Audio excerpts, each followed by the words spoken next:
नमस्कार, मैं हूं निकिता और आप देख रहे हैं सत्यहिंदी.com। चलिए एक नजर डालते हैं अब तक की सुर्खियों पर। सुप्रीम कोर्ट के एक वकील ने चुनाव आयोग को नोटिस भेजकर प्रधानमंत्री मोदी के खिलाफ तुरंत कार्रवाई करने की मांग की है।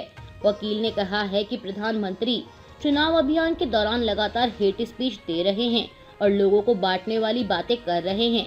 अधिवक्ता का तर्क है कि ये चुनाव से जुड़े कानूनों का उल्लंघन है। उन्होंने कहा है कि ये बहुत परेशान करने वाली बात है कि प्रधानमंत्री श्री नरेंद्र मोदी ने अपने चुनावी अभियान में घृणास्पद भाषणों को बढ़ावा दिया है, जो उपरोक्त प्रावधानों और अन्य समान प्रावधानों के खिलाफ है। ऐसा लगता है कि प्रधानमंत्री को कानून का कोई डर नहीं है। प्रधानमंत्री की टिप्पणियां धार्मिक कट्टरता पर आधारित हैं, कि विभाजनकारी हैं, भड़काऊ हैं और अपमानजनक हैं। प्रधानमंत्री का ऐसा जहरीला चुनावी अभियान भारत में अभूतपूर्व है। देश के कानूनों और आदर्शाचार संहिता का ऐसा घोर उल्लंघन करने वाले प्रधानमंत्री को बख्शने का कोई औचित्य नहीं है। अधिवक्ता का कहना है कि चुनाव आयोग का कार्रवाई करना या ना करना भारत की चुनावी प्रक्रिया की परीक्षा हो सकता है। केंद्रीय गृह मंत्री अमित शाह ने हाल ही में न्यूज 18 चैनल को एक इंटरव्यू दिया था, जिसमें उन्होंने कहा है कि एनडीए लोकसभा चुनाव में 400 सीटें जीतने जा रहा है। हालांकि इस इंटरव्यू के दौरान अमित शाह ने ये भी माना कि राजस्थान में पार्टी की 1-2 सीटें कम हो सकती हैं। बता दें कि राजस्थान में पिछले चुनाव में बीजेपी गठबंधन ने सभी 25 सीटें जीती थी, लेकिन इंटरव्यू के दौरान अमित शाह ने माना कि इस बार यहां पार्टी 1-2 सीटें हार सकती है। वहीं विपक्षी कांग्रेस के नेता दावा कर रहे हैं कि राजस्थान में कांग्रेस 5 से अधिक सीटें जीत रही है। बता दें कि राजस्थान में पहले 2 चरणों में ही सभी सीटों पर वोटिंग हो चुकी है। महाराष्ट्र में लोकसभा चुनाव में बीजेपी के उम्मीदवार उज्ज्वल निकम पर विपक्षी पार्टी के नेता विजय वडेट्टीवार ने जो बयान दिया, अब उस पर जमकर विवाद हो रहा है। इस मामले पर प्रतिक्रिया देते हुए महाराष्ट्र के उप मुख्यमंत्री देवेंद्र फडणवीस ने भी विपक्ष को निशाने पर लिया है। दरअसल उज्ज्वल निकम 26/11 के आतंकवादी अजमल कसाब पर अपनी टिप्पणियों को लेकर सुर्खियों में रहे थे। 26/11 हमले के मामले में अभियोजक के तौर पर उज्ज्वल निकम की भूमिका को लेकर कांग्रेस नेता सुप्रिया श्रीनेत ने कहा कि बीजेपी ने ऐसे उम्मीदवार को चुना है जिसका 26/11 के आतंकवादी अजमल कसाब को जेल में बिरयानी परोसे जाने का झूठ अतीत में उजागर हो चुका है। वहीं कांग्रेस नेता विजय वडेट्टीवार ने कुछ ऐसा कहा जिससे विवाद खड़ा हो गया। उन्होंने कहा कि अजमल कसाब ने पुलिस अधिकारी हेमंत करकरे की हत्या नहीं की थी, बल्कि बीजेपी के वैचारिक गुरु राष्ट्रीय स्वयंसेवक संघ से जुड़े एक पुलिसकर्मी ने की थी। उज्ज्वल निकम गद्दार थे जिन्होंने इस तथ्य को दबाया। वहीं अब कांग्रेस नेता विजय वडेट्टीवार की इन टिप्पणियों की महायुति ने आलोचना की है। उप मुख्यमंत्री देवेंद्र फडणवीस ने कहा कि विपक्ष अजमल कसाब को लेकर चिंतित है और निकम को निशाना बनाकर आतंकवादियों का समर्थन करना चाहता है। उन्होंने कहा कि विपक्षी नेता विजय वडेट्टीवार के अनुसार उज्ज्वल निकम ने कसाब का अपमान किया। कसाब ने शहर को आतंकित किया और कांग्रेस उससे चिंतित है। उप मुख्यमंत्री ने आगे कहा कि महायुति उज्ज्वल निकम का समर्थन कर रही है और एमवीए अजमल कसाब का समर्थन कर रही है। अब आप तय करें कि आपको किसे वोट देना चाहिए। बता दें कि 2008 में मुंबई पर हमला कर 166 लोगों की हत्या करने वाले 10 पाकिस्तानी आतंकवादियों में से अजमल कसाब एकमात्र जीवित पकड़ा गया था। इसे लगभग 4 साल तक मुंबई जेल में रखा गया और नवंबर 2012 में पुणे में फांसी दे दी गई। कर्नाटक के सेक्स स्कैंडल की पीड़ित महिला के अपहरण के मामले में फंसे प्रज्वल रेवन्ना के पिता और जेडीएस नेता एचडी रेवन्ना को बड़ा झटका लगा है। मीडिया रिपोर्ट्स के मुताबिक एचडी रेवन्ना को 3 दिन की एसआईटी हिरासत में भेज दिया गया है और अब वह 8 मई तक एसआईटी की हिरासत में रहेंगे। बता दें कि एसआईटी ने उन्हें शनिवार 4 मई को गिरफ्तार किया था। जानकारी के अनुसार एचडी रेवन्ना ने शनिवार 4 मई को एसआईटी हिरासत को एक विशेष कोर्ट में चुनौती दी थी, लेकिन कोर्ट ने उनकी अंतरिम जमानत याचिका खारिज कर दी थी। वहीं एचडी रेवन्ना ने अपने ऊपर लगे आरोपों को लेकर कहा कि यह मामला उनके खिलाफ एक राजनीतिक साजिश है और उन्होंने अपने राजनीतिक करियर में ऐसा कुछ भी नहीं देखा है। उन्होंने कहा कि 40 साल की राजनीति में मेरे ऊपर कोई आरोप नहीं लगा। 28 अप्रैल को मेरे खिलाफ शिकायत की गई थी, लेकिन इस मामले में कोई सबूत नहीं मिला। मुझे गिरफ्तार करने के दुर्भावनापूर्ण इरादे से उन्होंने मेरे खिलाफ अपहरण का मामला दर्ज किया और मुझे गिरफ्तार कर लिया। अभिनेत्री और मंडी लोकसभा सीट से बीजेपी उम्मीदवार कंगना रनौत अक्सर अपने बयानों को लेकर चर्चाओं में बनी रहती हैं और एक बार फिर उनका एक ऐसा ही बयान चर्चा में आ गया है। दरअसल उन्होंने तेजस्वी यादव के बदले बीजेपी के तेजस्वी सूर्या को ही घेरते हुए उन पर टिप्पणी कर डाली। उनका एक वीडियो सामने आया है जिसमें वो कह रही हैं कि बिगड़ैल राजकुमारों की एक पार्टी है, चाहे वह राहुल गांधी हो जो चंद्रमा पर आलू उगाना चाहते हैं या तेजस्वी सूर्या जो गुंडागर्दी करते हैं और मछली खाते हैं।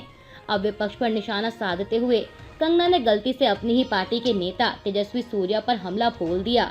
वहीं उनके इस वीडियो क्लिप पर आरजेडी नेता तेजस्वी यादव ने चुटकी लेते हुए एक्स पर लिखा कि ये मोहतरमा कौन है। लोकसभा चुनाव के तीसरे चरण के लिए कल मंगलवार 7 मई को वोटिंग होनी है। ऐसे में तीसरे चरण के चुनाव प्रचार का शोर कल रविवार शाम 5 मई को थम गया है। बता दें कि इस चरण में 12 राज्यों की 93 सीटों पर वोटिंग होगी। इन सीटों में उत्तर प्रदेश की 10, बिहार की 5, मध्य प्रदेश की 8, पश्चिम बंगाल की 4, महाराष्ट्र की 11, कर्नाटक की 14, छत्तीसगढ़ की 7, गोवा की 2, दमन और दीव की 2 और गुजरात की सभी 25 सीटें शामिल हैं। साथ ही बता दें कि चरण में कुल 1351 उम्मीदवार मैदान में हैं, जिनकी किस्मत का फैसला 1.88 करोड़ वोटर्स करेंगे। जम्मू कश्मीर के पुंछ में हुए चरमपंथी हमले में 5 जवान घायल हुए, जिनमें से एक की मौत हो गई। वहीं इस हमले को लेकर विपक्ष लगातार केंद्र की बीजेपी सरकार को निशाने पर ले रहा है। इसी कड़ी में पंजाब के पूर्व मुख्यमंत्री चरणजीत सिंह चन्नी ने भी प्रतिक्रिया दी है। उन्होंने समाचार एजेंसी एएनआई से बात करते हुए कहा कि यह स्टंटबाजी हो रही है। जब चुनाव आते हैं तो भाजपा को जिताने के लिए ऐसे स्टंट होते हैं। ये पहले से तैयार किए हुए हमले हैं, इनमें सच्चाई नहीं होती। उन्होंने कहा कि लोगों की लाशों पर खेलना भाजपा का काम है। पुंछ आतंकी हमले को लेकर पंजाब के पूर्व मुख्यमंत्री चरणजीत सिंह चन्नी के बयान पर केंद्रीय मंत्री अनुराग ठाकुर ने पलटवार किया है। उन्होंने जवाब देते हुए कहा कि मेरा कांग्रेस पार्टी से एक सवाल है, क्या 1962 का युद्ध, 1965 का युद्ध और 1971 का युद्ध कांग्रेस ने चुनाव जीतने के लिए करवाए थे? इस तरह के बयान के लिए कांग्रेस के राष्ट्रीय अध्यक्ष मल्लिकार्जुन खड़गे, सोनिया गांधी और राहुल गांधी को देश भर से माफी मांगनी चाहिए। ये हमारी सेना से सवाल करते हैं।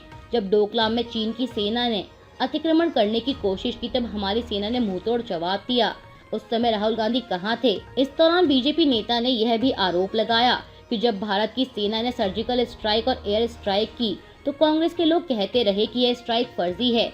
वे हमारी सेना की काबिलियत पर सवाल उठाते हैं। आज के बयान के अलावा महाराष्ट्र में हुए 26/11 आतंकी हमले को लेकर जो बयान दिया गया है उसके लिए भी माफी मांगनी चाहिए। जम्मू कश्मीर के पुंछ हमले पर नेशनल कॉन्फ्रेंस के अध्यक्ष फारूक अब्दुल्ला की भी प्रतिक्रिया आई है। उन्होंने कहा कि यह बहुत अफसोसजनक है। वे कहते थे कि आतंकवाद के लिए 370 जिम्मेदार है, तो आज 370 नहीं है। अब इस देश में आतंकवाद है या नहीं, इसका जवाब आप गृह मंत्री अमित शाह से पूछें। एनसी अध्यक्ष ने कहा कि हमारे सिपाही रोज शहीद होते हैं लेकिन वे खामोश हैं। विदेश मंत्री एस जयशंकर ने कल रविवार को कहा कि धर्मनिरपेक्षता का मतलब सभी धर्मों के लिए सम्मान है और इसका मतलब यह नहीं है कि आप अपने ही धर्म से इनकार करते हैं या किसी तरह अपनी संस्कृति और विरासत पर गर्व नहीं करते हैं। उन्होंने स्पष्ट किया कि इस अवधारणा से उनका मतलब क्या है। समाचार एजेंसी एएनआई के मुताबिक जयशंकर ने धर्मनिरपेक्षता पर पूछे गए एक सवाल का जवाब देते हुए कहा कि आप सबसे पहले ये स्पष्ट कर ले कि धर्मनिरपेक्षता से हमारा क्या मतलब है। धर्मनिरपेक्षता का मतलब सभी धर्मों के लिए सम्मान है। आज के भारत में इतिहास, संस्कृति और परंपराएं हैं और ये जीवन के तथ्य हैं। अगर 3000 साल पहले कुछ था तो यह एक वास्तविकता थी, इसलिए हमें इनमें से कई चीजों के बारे में रक्षात्मक नहीं होना चाहिए। मैं सभी धर्मों का सम्मान करूंगा, लेकिन जाहिर तौर पर जैसा कि आप जानते हैं कि एक व्यक्ति के रूप में मुझे अपने राज्य पर गर्व होगा। मैं इस तरह से काम करूंगा जिसमें मैं सभी का संज्ञान ले सकूं, लेकिन मुझे किसी भी तरह से अपनी पहचान को कम नहीं आंकना है और मुझे लगता है कि हमें इसके लिए सम्मान भी मिलता है। छत्तीसगढ़ कांग्रेस नेता राधिका खेड़ा ने कांग्रेस की प्राथमिक सदस्यता से कल रविवार को इस्तीफा दे दिया है। अपना इस्तीफा देते हुए राधिका ने एक्स पर लिखा कि आज अत्यंत पीड़ा के साथ पार्टी की प्राथमिक सदस्यता त्याग रही हूँ। वह अपने पद से इस्तीफा दे रही हूँ। उन्होंने कहा कि हाँ, मैं लड़की हूँ और लड़ सकती हूँ और वही अब मैं कर रही हूँ। अपने व देशवासियों के न्याय के लिए मैं निरंतर लड़ती रहूंगी। बता दें कि पार्टी अध्यक्ष मल्लिकार्जुन खड़गे के नाम लिखे पत्र में राधिका ने पार्टी के भीतर भेदभाव के आरोप लगाए हैं। उन्होंने कहा कि रामलला की जन्मभूमि श्री अयोध्या धाम हम सभी के लिए बहुत पवित्र स्थान है और मैं खुद को वहां जाने से नहीं रोक सकी, लेकिन वहां जाने का मुझे इतना विरोध सहना पड़ा, यह मैंने कभी नहीं सोचा था। मेरे साथ छत्तीसगढ़ प्रदेश कांग्रेस कार्यालय में अभद्रता हुई, मुझे वहां कमरे में बंद कर दिया गया। मैं छोटे से लेकर बड़े से बड़े नेतृत्व तक चीखती चिल्लाती रही, लेकिन मुझे न्याय नहीं मिला। आज मैंने अपने पार्टी पद और प्राथमिक सदस्यता से इस्तीफा दिया है, लेकिन मुझे पूरा विश्वास है कि रामलला मुझे न्याय जरूर देंगे। आम आदमी पार्टी के हरियाणा सह प्रभारी दिनेश प्रताप सिंह, पार्टी नेता मुकेश सिन्हा, प्रवीण राणा और कई अन्य आप नेता कल रविवार को भाजपा में शामिल हो गए। उन्होंने दिल्ली भाजपा अध्यक्ष वीरेंद्र सचदेवा और उत्तर पूर्वी दिल्ली से भाजपा उम्मीदवार मनोज तिवारी की उपस्थिति में भाजपा का दामन थामा। दिनेश प्रताप सिंह ने भाजपा में शामिल होने पर कहा कि मैं आम आदमी पार्टी में एक छोटा सा कार्य करता रहा हूं। पार्टी के प्रत्येक कदम पर मैं उनके साथ रहा, लेकिन आज भाजपा की नीतियों में विश्वास रखते हुए मैं भाजपा में शामिल हुआ हूं। उन्होंने कहा कि आज आम आदमी पार्टी में कार्यकर्ताओं के प्रति तानाशाही चल रही है। रक्षा मंत्री राजनाथ सिंह के पीओके का भारत में विलय होगा वाले बयान पर नेशनल कॉन्फ्रेंस के उपाध्यक्ष उमर अब्दुल्ला ने तीखी प्रतिक्रिया दी है। उन्होंने कहा कि उन्हें किसने रोका है, हम कौन है रोकने वाले, लेकिन जो हिस्सा उनके पास पहले से है उसे तो ठीक करें। यहाँ के हालात सबको मालूम है। उमर अब्दुल्ला ने कहा कि यहाँ आपसे संभलता नहीं, लेकिन जो आपके पास नहीं है उसे आप लेने चले हैं। आईपीएल 2024 का 54वां मैच कल रविवार को कोलकाता नाइट राइडर्स और लखनऊ सुपर जायंट्स के बीच खेला गया। इस मैच में कोलकाता ने 98 रनों से जीत दर्ज की है। पहले बल्लेबाजी करते हुए कोलकाता की टीम ने 20 ओवर में 6 विकेट खोकर लखनऊ के सामने 335 रनों का लक्ष्य रखा था। इसका पीछा करने मैदान में उतरी लखनऊ की टीम 16.1 ओवर में 137 रन बनाकर ही ऑल आउट हो गई और मैच में कोलकाता ने 98 रनों से जीत हासिल की। अभी के लिए बस इतना ही। बाकी की खबरों के लिए बने रहिए सत्यहिंदी.com के साथ।